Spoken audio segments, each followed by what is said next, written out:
안녕하세요. 이매진 이재용의 탐나는 재테크 시간입니다. 반갑습니다. 네. 오늘 돈 버는 법 1타 강사를 이 자리에 모셨습니다. 전인구 경제연구소의 전인구 대표와 함께합니다. 어서 오세요. 고맙습니다. 안녕하세요. 아니 이게 한 번 오시기가 힘들지 발을 이렇게 터놓으니까 자주 와주셔서 정말 이게 반가운데. 거래를 네. 트면 네. 그 다음에는 뭐 그럼. 되는 거죠. 원래 첫 거래가 어려운 거지. 네, 아주 귀에 쏙쏙 들어오던 경제 얘기로 정말 많은 도움을 주셨는데 오늘은 어떤 돈 공부를 시켜주시러 오셨나요? 이제 좀 찬바람이 불잖아요. 네. 이미 추워졌어요. 그래요? 예. 네. 아, 날씨만 네. 추워진 게 아니에요. 그때 되면 먼저 어떤 게 생각나세요? 찬바람이 불면 찬바람이 불면 네, 보통 이제 호빵 많이 생각하시는데.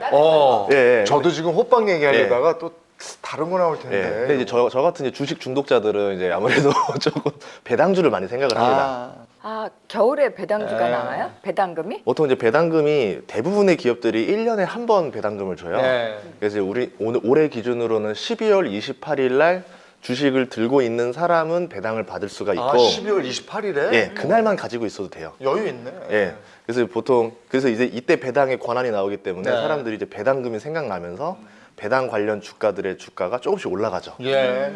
예. 아, 그래서 저 그 중에 하나 알거든요. 뭐 배당금 많은 주? 인프라 맥컬인가? 맞아요. 맥컬이 예, 인프라인가? 예, 예. 맥커리 인프라 맞아요. 아, 예. 그게 이렇게 올랐던데요? 예, 그게 이제 쫙 올랐던데? 호주의 맥커리사랑 신한자산운용이 5대5를 만들어서 낸 인프라 펀드인데요. 이게 어떻게 보면은 이제 배당주의 대표 모델, 예. 가장 롤 모델로 이제 잡히고 몇 있습니다. 퍼센트예요? 그게 10년 전에 3,500원으로 주가 시작해서 그래요? 지금 14,000원 굉장히 넘었거든요. 올랐던데. 제가 예. 그때 재용 씨랑 얘기했을 예. 때 1,100원, 200원 그럴 때 그래요. 얘기 듣고 제가 산다 그랬더니 남편이 사지 말라 그랬거든요. 아. 집에 가서 그 손해 난 거 받아야 되겠네. 저는 맥컬이 인프라를 샀다가 12월도 되기 전에 그 얼마 전에 또 팔았다가 왜? 조금 올랐길래. 그래서 14,000원 됐으니까 이제 예. 그때 대비 한 40% 올랐죠. 그러네요. 예. 그리고 배당금도 쏠쏠해요. 지금 배당금이 이게 한 주당 740원 정도 배당을 줘요. 예, 그럼 만약에 10,000원에 그때 한 주 들고 있었으면 매년 배당을 740원씩 받으니까 7.4%의 배당 수익이 나오는 거죠. 아니 근데 그게 배당이 끝나고 나면 또 조금씩 내린다면서요. 맞아요. 그래서 배당금을 받는 만큼 이제 예상되면서 이제 그 주가가 떨어지는 거 우리가 배당 낙이라고 하는데요. 그래서 이제 12월 29일 날은 주가가 그만큼 떨어져요. 근데 또 이제 1년이 지나고 나면 주가가 또 올라가 그때 있고 가면은 예. 또 올라가 있으니까. 예. 그럼 그래서 올라갈 때쯤 사야겠네. 그래서 배당주를 오히려 제일 싸게 사고 싶을 때는 오히려 배당 낙한 날 다음 예, 날 다음 날 사는 게 29일 예, 그나마 메모리 좀 저렴하게 살 수 그래서 있죠. 기다리고. 예, 아니면 배당을 받고 싶다라 그러면은 네. 28일 날 보유하면 네. 배당금이 바로 안 나오고 그 다음에 한 4월쯤에 나와요. 어떻게 보면은 4개월을 기다려야 되니까 아니 기다려서라도 예. 7% 나오면 아니 1년에 예. 7%가 어디예요? 지금 예. 어디다 넣어놔서 7%를 벌어. 제가 8% 벌자고 금융사기 당했는데. 이때 알았으면 우리가 여기다 하면 아, 그럼 돼. 여기다 하면 되는 건데. 아, 아, 1% 엉뚱한 짓 해가지고. 그 배당, 에이, 그 얘기하지 말고. 그 배당주는 안전하다. 네. 배당주로 노후 대비해야지 하는 분들 계신데 그게 어르신들. 그렇게 안전한 건가 모르겠어요. 아무래도 주식 자체가 안전하다라고 말할 수는 없어요. 아무래도 약간 좀 리스크가 있는데 그래도 주식 중에서 배당주가 그래도 좀 안전한 편인 이유가 네. 말씀했던 대로 배당 수익률이라는 게 존재하기 때문에 예를 들어서 아까 맥커리 인프라가 네. 10,000원일 때 7% 배당률 했잖아요. 예. 주가가 반토막 나서 5,000원이 됐어요. 그래도 배당금은 700원이 넘게 나오잖아요. 네. 그럼 배당 수익률이 15%가 넘어가요. 그렇구나. 그러면 배당 수익률이 15%까지 내버려둘 투자자는 없는 거죠. 네네. 그러니까 주가가 방어가 되는 거죠. 네. 그래서 이제 배당주가 보통 증시 하락기에는 하락폭이 좀 적다 이렇게 볼 수 있습니다. 예. 그게 이제 저 월세 받듯이 그죠? 예. 이렇게 또박또박 받아가지고 월세로 치긴 좀 그렇구나. 1년에 한 번 주는 거죠. 주식마다 좀 다른데 보통 일반적으로 1년에 한 번이고요. 네. 많이 주는 거는 삼성전자는 네. 분기별로 예, 주잖아요. 1년에 4번까지 주는 주식들이 있습니다. 아, 그게 주식은 그때 저 떨어져 가지고 그런데 배당을 주니까 또 기분은 좋더라고요. 예. 기분 전환해서 들으면서 뭐 이거라도 뭐 이런 근데 거. 우리나라는 배당이 미국은 배당을 제법 주는데 예. 우리나라는 배당 별로 안 줘 이런 얘기 많잖아요. 안 아무래도 주는 회사도 의외로 많고요. 미국은 그 과정상 배당을 많이 줄 수밖에 없어요. 이제 우리나라 사람들은 투자 자산이 대부분이 부동산이고 이제 노후 연금으로 월세를 많이 이제 위주로 받잖아요. 네. 그런데 미국 같은 경우는 주식으로 자산을 들고 있는 사람들이 굉장히 많아요. 그러면 내가 만약에 배당을 받지 못하면 이 주식을 팔아야 되잖아요. 그럼 만약에 이제 우리 회사가 배당 수익률이 낮게 나온다, 배당이 떨어진다 그러면은 어쩔 수 없이 이 사람들이 생활고 때문에 이 주식을 팔게 돼요. 그럼 자동적으로 주가가 떨어지겠죠. 근데 이제 미국 같은 경우는 이제 전문 CEO들이 많이 이제 운영을 하거든요. 네. 그러면 주가가 떨어지면 본인들이 성과급이 깎여요. 뭐.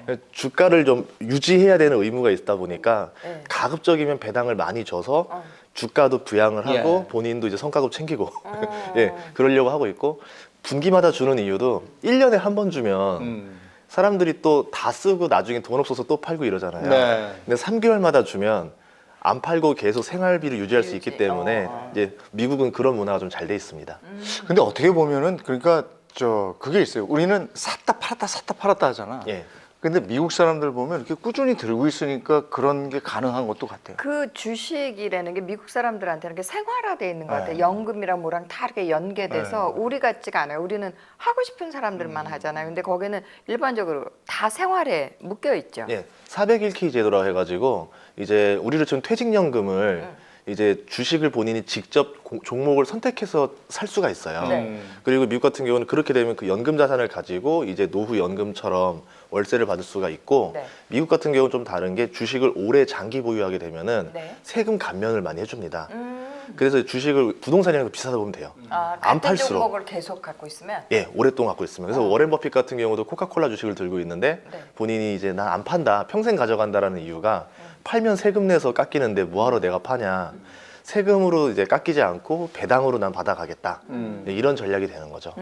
우리는 퇴직연금 같은 경우에 주식으로 다 이렇게 하려도 그게 묶여 있어요. 예, 주식의 위험 자산에 얼마, 예. 안전 자산에 얼마 이렇게 돼 있어서. 본인의 의지랑 상관없이 예, 나눠져 있고. 그래서 이게 주식에 투자하는 부분도 있는데 대부분 뭐 저 채권에도 얼마 들어가야 예. 되고 그러니까 안전 자산하고 위험 자산을 나눠 놓게 돼 있어요. IRP 같은 경우 보면은 70%까지 주식형 투자를 할 수 있게 돼 있는데 문제는 주식을 종목을 고를 수가 없어요. 맞아요. ETF로만 살 수 있어요. 맞아요. 그래서 이제 어쩔 수 없이 분산 효과가 나게 되죠. 네. 근데 미국은 그게 아니라 그냥 나는 애플만 사겠다. 삼성전자만 사겠다. 이게 가능하거든요.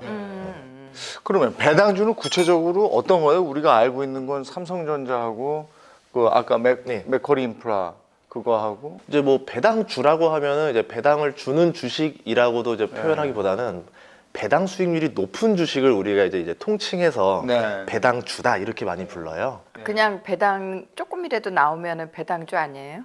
이제 그것도 배당주는 맞는데 이제 우리 입장에서는 일반적으로 예, 일반적으로 얘기할 나 배당주에 투자했어라고 하면 그래도 배당 수익률이 한 2%, 3% 이상 정도 나와줘야 은행 예금보다 은행 좀 예적금보다 비싸게 높아야죠. 나와야죠. 예. 그렇게 이제 배당 주다 많이 부르고 이제 배당이 그럼 뭐냐라 부르실 분 있을 건데 기업이 이익을 내잖아요. 그럼 선택을 해야 돼요. 이 이익을 내가 다시 재투자해서 사업을 더 키울 거냐, 아니면 이거를 주주들한테 나눠줄 거냐, 이거를 몇 대 몇으로 나눠줄 거냐라고 하는 게 이제 배당 성향이라 그러거든요. 어떤 기업들 보면은 이익을 주주들한테 굉장히 많이 나눠주는 기업들이 있고 네. 어떤 기업들은 한 푼도 안 나눠주고 다시 재투자를 다 하는 기업들이 네. 있어요. 대표적으로 테슬라 같은 경우는 지금 배당을 아예 하지 않고 계속 사업에 다 투자를 하고 있고요. 뭐 스타벅스라던가 뭐 코카콜라 이런 기업들은 수익의 굉장히 많은 부분을 다 배당으로 나눠주고 있습니다. 배당 수익도 세금 내죠. 내죠. 15.4%를 내는데요. 이게 연 배당 금액, 그러니까 은행 예금, 배당 다 합쳐서 네. 2천만 원 이하일 때 15.4%예요. 아 그게 금융소득에 들어가니까. 예, 그리고 이게 넘어가게 되면 종합소득과세에 걸리기 때문에 네. 뭐 부부가 받고 싶다라 그러면은 부부가 이제 뭐 남편 2천만 원, 이제 아내 2천만 원 이러면은 이제 15.4% 이하로 떨어뜨릴 수가 있죠. 근데 부인이 그 소득이 잡혀버리면 예. 1년에 100만 원 이상 예. 그러면은 그 공제 뭐 안 되는 게 또 있고 뭐 이렇던데. 배당 같은 경우는 보통 이제 우리가 소득을 따로따로 해서 개인 명의로 나눠서 하거든요. 네. 그래서 이제 배당주 투자하려면은 가족끼리 숫자를 나눠서 그래, 맞아. 예, 투자하는 게 좋습니다. 네. 예. 부양가족 뭐가 있는데 그게 뭐 연소득이 100만 원. 그래서 내가 뭘 연소득이 100만 원인데 이걸 그래, 또 응. 예, 이랬었던 너무했다. 기억이 있어서 지금 그렇습니다. 그러니까 그거는 잘 따져 봐야 되겠네요. 네, 내 맞습니다. 금융소득이 2천만 원 이상이 된다 싶으면 그걸 어떻게 좀 쪼개 봐야 되겠네. 그래서 연말 되면은 지수가 떨어지는 경우도 종종 있는데요. 아. 이게 부자들 같은 경우는 예를 들어 네. 제가 배당을 10억을 받는다 쳐봐요. 어머 좋아라. 야, 배당 10억을 받아요? 아니, 그런 분들이 있긴 있어요. 얼마 넣어놓으면 근데 10억을 많진 받나. 않지만. 네. 예. 근데 이분들 입장에서는 그럼 소득세율이 40%가 넘어가잖아요. 그렇죠. 그럼 내야 되는 세금이 막 억 단위로 나가게 되는 네. 거예요. 그럼 배당을 받아서 주가는 떨어지고 나는 배당 소득세를 내서 세금으로 많이 내니까 네. 그게 싫어서 연말에 주식을 다 팔아버려요. 몰랐을 때. 네. 아. 팔아버리는 게 차라리 더 싸다. 그래서 이제 팔아버리고 연초에 다시 사요. 좀 싸졌을 때. 예. 그래서 연말이 되면은 이제 가끔 뉴스가 나와요. 네. 뭐 대주주 과세 이것 아, 때문에 맞아. 대주주 과세라든가 네. 배당 때문에 좀 약간 슈퍼개미들이 주식을 던지지 않겠냐. 아, 그게 그 얘기구나. 예, 그럼 지수가 좀 떨어지지 않겠냐. 이제 네. 이런 우려들이 종종 나오기도 합니다. 아, 그래도 이제는 주식 팔아서 저 차액에 대해서 세금 물리는데? 그게 더 싸요. 아, 그게 더 싸요? 이제 사람마다 다르긴 하겠지만 그렇다 하더라도 배당 소득세는 소득세이기 때문에 세율이 네. 45%까지 갈 거예요. 아. 예, 그런데 매매 차익에 대해서는 그렇게 네. 세금이 나가진 않거든요. 아, 그래요? 예. 그럼 이제 이거 들으신 관계분들은 아, 이걸 올려야 되겠구나. 예, 뭐 세금을 본인이 슈퍼개미다 하시면은 잘 선택하셨으면 좋겠습니다. 아, 이게 그렇구나. 종합소득세로 들어가면 40%인데 예, 예. 아, 그 전에 팔면은 그 정도까지는 아닌 거구나. 매매 그 차이. 예. 야, 그래서- 그러니까 이게 이제 그 부자의 기준이 제가 늘 생각하지만 세금을 어떻게 하느냐를 생각하면 진짜 부자가 되는 거더라고. 마지막은 세금이더라고요. 네, 마지막 세금. 아, 지금 그 단계시죠. 우리는 아무 걱정 없는데. 나는 아무 실험 안 한다. 그러면 그걸 이제 아마 보시는 분들이 그렇다면 12월 아까 28일? 예, 28일. 28일까지 내가 좀 사서 배당을 좀 받고 싶다 하는 분들이 있을 텐데 예. 구체적으로 좀 들어가 보면 좋겠어요. 뭐 배당을 받고 싶다라고 하면은 솔직히 10월부터 주가가 조금씩 올라요. 아, 10월. 배당주들이. 그럼 네. 10월부터 시작해야 되겠구나. 예. 9월에 사야 되겠네. 예, 그쵸. 조금 빨리 사는 게 좋아요. 9월에 사야지. 아유 이렇게. 9월에 우리 뭐 딴 거 사고 예. 있었잖아. 응, 그래서 따뜻했지. 주식에서는 항상 선반영이라 그래서 네. 에어컨 주식을 사겠다 그러면은 네. 보통 2월달, 3월달에 많이 오르고요. 12월 말에 배당이다 그러면 한 3개월 전쯤에서 10월달에 많이 오르니까 뭐 10월달에 사는 방법도 있지만 또 증시가 이렇게 지금처럼 잠깐 좀 꺾였다가 올라왔다 꺾였다 올라갈 때가 있거든요. 그럼 꺾였을 때는 아직 선반영이 안 돼 있는 경우도 있어요. 그리고 이제 배당주 같은 투자는 내가 주가 차익을 막 돈을 많이 벌려고 하는 투자가 아니라 네. 그냥 요새 그냥 월세 투자 개념으로 내 노후 연금을 안전하게 좀 맡기겠다 생각으로 투자하시는 게 좋습니다. 그럼 어떤 배당 수익률이 무조건 하여간 높은 데다가 넣으면 되는 건가요? 그렇게 하시는 분들이 너무 많아가지고 네. 제가 이번 그건 좀 주제를 위험한 이걸로 거죠. 잡았어요. 예, 그렇게 하다가는 크게 잃을 수도 있어요. 아, 그래요? 예를 들어서 이제 부동산이라 생각하면 되게 비슷한데요. 갑자기 이제 공인중개사가 월세 수익률 연 30%짜리 상가가 당장 있는데 가야지. 예. 계약하실래요라고 했을 때는 의심부터 해야죠. 아, 전 당장 사는 거. 이렇게 일반적이지 않은 거는 생각을 해봐야 돼. 예, 그러니까 항상 적당한 수준이 제일 좋은데 적당한 것보다 과하게 되면 한번 의심해 봐야죠. 왜 네. 그럼 남들은 안 샀을까? 어. 예, 그렇게 보면은 보통 이유가 많이 나와요. 어. 그래서 제가 봤을 때는 배당 수익률이 10% 이상 준다 그러면은 이거는 가짜 배당주일 확률이 높다. 그렇게 보시면 됩니다. 주가가 폭락할 수 있는? 예. 내가 이거 아무한테도 얘기하지 않고 선생님한테 제일 먼저 말씀드리는 거예요. 30% 이러면 혹한다. 그래요? 이러면서. 그럴 때는 일 저지를 땐 주변에 물어도 안 보지. 그럼 나만 알고 얼른 해야 돼. 남들이 알까봐. 나보다 먼저 계약금 낼까봐. 안 돼, 안 돼. 위험해. 근데 배당 수익률이 10% 이상 되는 건 일단 의심해봐라. 예. 지나치게 높은 건. 이 배당 수익률을 네이버에서 확인할 수 있는 방법이 아, 있다고 그래요? 그래요. 한번 보여드릴게요. 네. 예, 화면에서 이렇게 보시면 됩니다. 여기 네이버에서 증권을 누르시고요. 증권. 예, 국내 증시. 네. 오늘 많이 코스피가 안 좋네요. 오늘 아주 안 좋네. 안 좋네요. 여기서 배당 기능이 있어요. 그래서 배당을 딱 누르시면은 이렇게 수익률 순으로 배당 수익률 순으로 쭉 나와 있어요. 아, 근데 보다시피 지금 배당 수익률이 43%짜리 주식도 있죠. 우와. 예, 그럼 이런 주식들도 있는데 의심을 해보시고요. 네. 우선은 10% 이상이다 그러면은 다 의심을 해보고 시작하는 게 좋습니다. SK도 10%가 넘는 아, 거예요? SNK라고 해서 이거 아마 게임 회사 거예요. 예, 그리고 보통 보면 이제 금융회사들이 배당 수익률이 높다라는 걸 볼 수 있죠. 그러네요. 네. 뭐 대신증권, 신영증권, 뭐 리드코프, 뭐 다 이렇게 리츠 이런 주식들이 많이 있고요. 이게 쭉 내려가다 보면은 이제 6% 이하로 되는 주식들이 많은데 뭐 남들마다 기준이 다르겠지만 제 네. 기준에서는 6%안 넘는 게 좋더라고요. 안 넘는 게 좋아요? 예, 그러니까 이제 나중에 제가 좀 이야기 드리겠지만 당장 배당 수익률이 높은 게 꼭 좋은 건 아니고 지금 배당 수익률이 낮아도 나중에 배당 수익률이 잘 나올 수 있는 주식들을 예. 투자하는 게 더 현명한 선택이다 이렇게 네. 볼 수 있습니다. 그럼 한 5% 정도짜리로 갈까요? 4, 5? 욕심을 많이 낮춰서 한 3%짜리 정도로 가서 아, 그래요? 아, 그래도 네. 4%는 돼야 되지 않아요? 4%는 돼야 3, 그래도 4, 어디- 3, 4. 어디 오피스텔 저 월세 받는 것보단 나아야지. 그 예시를 하나 드려드릴게요. 제가 네. 맥커리 인프라 얘기를 해서 예. 10년 전으로 돌아가면 네. 맥커리 인프라 주가가 3,500원이었는데 그때 배당금이 한 350원 정도였었어요. 아. 그래서 한 10% 정도의 배당 수익률이 나왔었거든요. 10%. 예. 그런데 나중에 시간이 지났더니 배당금은 이제 한 300원, 350원에서 740원까지 올라갑니다. 네. 그러면은 3,500원에 산 사람은 740원의 배당금을 지금 받게 되니까 오히려 엄청난 거? 예, 배당 수익률이 20%가 넘어가는 네, 거죠.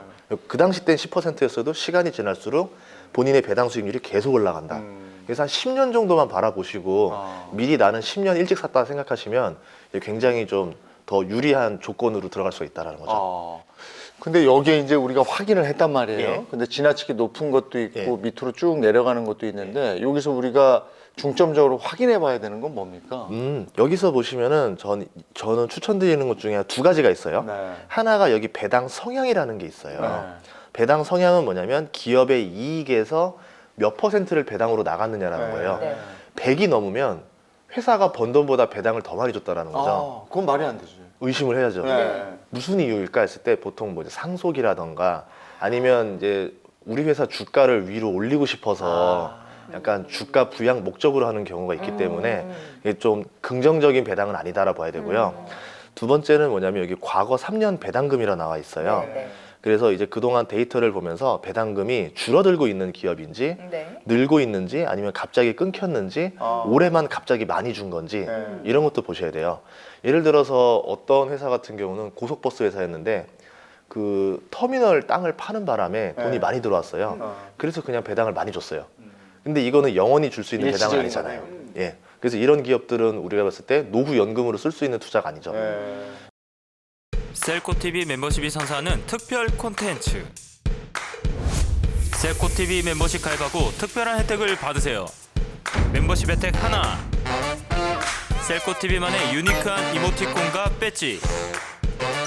멤버십 혜택 둘, 재테크 찐 고수에게 듣는 1대1 비밀 과외. 멤버십 혜택 셋, 접시도사가 알려주는 1대1 운세 상담. 구독 버튼 옆 가입을 누르고 2단계 중 원하시는 단계를 선택 후 해당 금액을 결제하면 끝! 셀코TV 멤버십과 함께 부자 되세요! 배당주에 좋은 기업의 조건이 또 있다면서요? 조건이 있는데요. 우선은 첫 번째로 주가가 올라야 돼요. 그러니까 배당 수익률 보면 안 되는 게 아까 부동산도 똑같은 거잖아요. 월세 수익률이 좋다 하더라도 매매 가격이 떨어지면 안 되거든요. 네. 매매 가격이 오르면서 배당 수익률이 좋아야 되고 그리고 배당금이 증가가 있어야 돼요. 이제 지금 뭐 예를 들어 월세가 난 35만 원 받는 투자를 했는데 10년 뒤에도 35만 원이다 그러면은 그건 손해죠. 예, 저는 물가 인상만큼의 그것도 회수를 못 하잖아요. 그럼 최소한 배당금도 늘어나야지만 제가 연금으로서의 가치가 있겠죠. 나중에 또 아까 매매를 팔았을 때 마진도 나게 되면은 예, 꽉 먹고 알 먹고가 되니까 더 매력 있는 투자가 될 겁니다. 그리고 또 이제 앞으로 성장 산업이어야 돼요. 이제 뭐 아까 말했던 대로 사양 산업이면 당장은 좋을 수 있어도 앞으로 이제 안 좋잖아요. 부동산이 똑같잖아요. 부동산도 그럼요. 보면은 계속 사람이 모일 수 있는 곳에 내가 임대 사업을 하면 나날이 월세도 올라갈 거고 매매 가격도 올라가는데 나날이 인구가 빠져가는 도시에 월세 수익이 좋다라고 부동산을 덜커덕 샀다가는 나중에 굉장히 팔기도 어렵고 힘들어지겠죠. 그래서 이제 산업 중에서 30년 뒤에 어떤 게 좋을까라고 보시면 되는데 먹거리는 우선은 뭐 지금이나 30년 뒤나 별 차이가 없을 것 같고요. 오히려 뭐 제약이라던가 바이오 같은 경우는 30년 뒤에 굉장히 좀 좋을 거라 봐요. 왜냐하면 이제 그 세계 경제 성장을 이끌었던 세대가 딱 지금 이제 한 50대, 60대 세대들이 많이 포진해 있잖아요.